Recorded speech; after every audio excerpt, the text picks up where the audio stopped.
дар мавҷ барномаи иттилоотии хабар.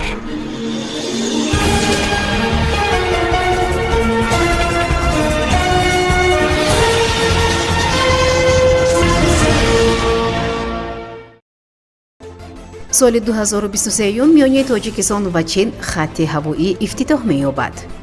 тоҷикистон ва ӯзбекистон гузариши хатти лоиҳавии демаркатсионии сарҳади давлатиро муҳокима карданд. ширкатҳои ҳавопаймоии Русия мехоҳанд теъдоди парвозҳо ба Тоҷикистонро афзоиш диҳанд.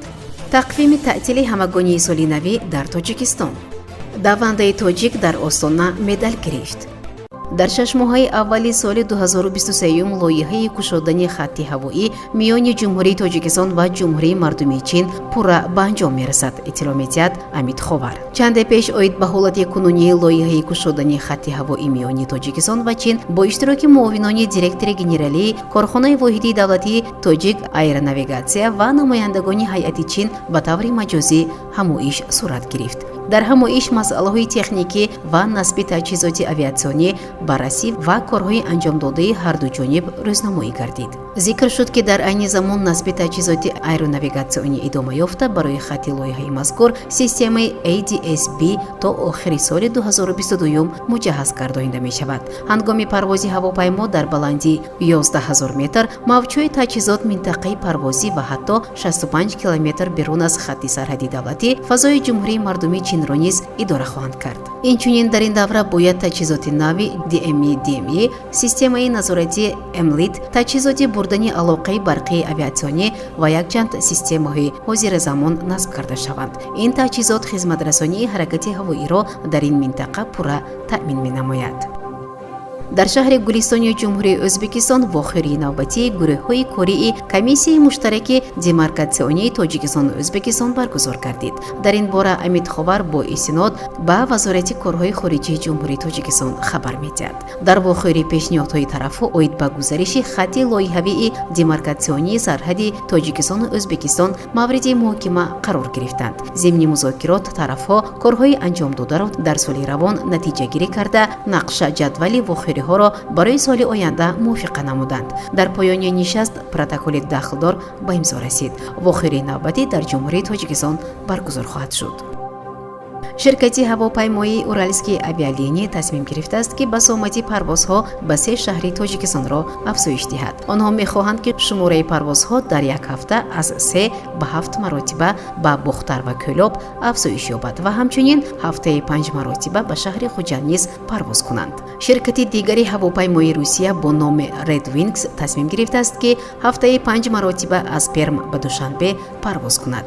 илова бар ин боз ду ширкати ҳавопаймоӣ ният доранд парвозҳои мустақими байналмилалиро аз Перм ба Тоҷикистон анҷом диҳанд. дар ин бора Спутник Тоҷикистон иттилоъ медиҳад.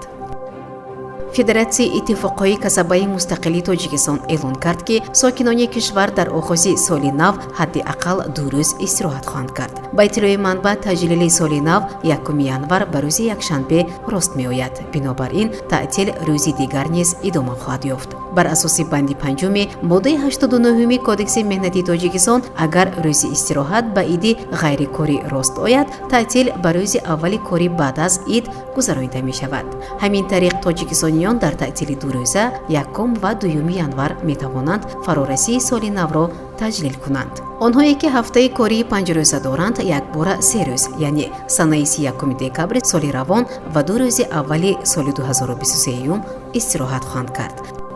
остона мизбони мусобиқаи байналмилалӣ оид ба варзиши сабук ба хотираи Амин Туяков гардид, ки намояндаи Тоҷикистон низ дар он иштирок намуд.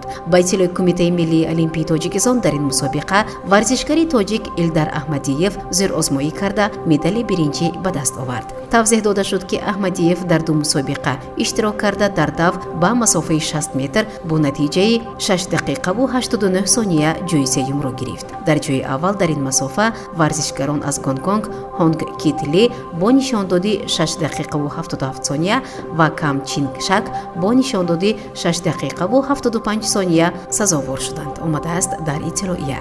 Кумитаи миллии олимпии Тоҷикистон таъкид намуд, ки Аҳмадиев инчунин дар ҷаҳиш ба дарозӣ иштирок кард, аммо ба гирифтани медаль ноил нашуд ва танҳо ҷои нӯҳумро ишғол намуд. зикр гардид ки ғолибону ҷоизадорон дар баробари медалу диплом бо ҷоизапулӣ қадрдонӣ шуданд. аз ҷумла барои ҷои аввал 100 000 танга, ҷои дуюм 50 000 ва ҷои сеюм 30 000 танга мукофотпулӣ дода шуд. дар мавҷ барномаи иттилоотии хабар.